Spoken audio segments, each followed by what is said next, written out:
अस्सलाम वालेकुम, आप देख रहे हैं टीवी 49 न्यूज यूके और मैं हूं मुनीर पीरजादा।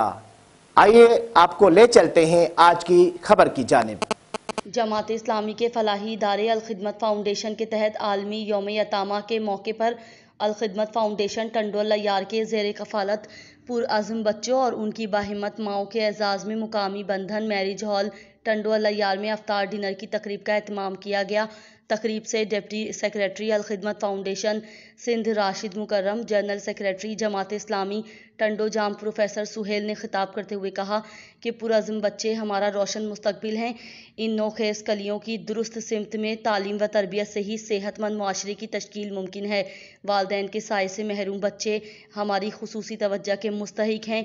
इन बच्चों की हौसला अफजाई करते हुए तामीरी सरगर्मियों के ज़रिए उनकी पोशीदा सलाहियत को परवान चढ़ाया जा सकता है।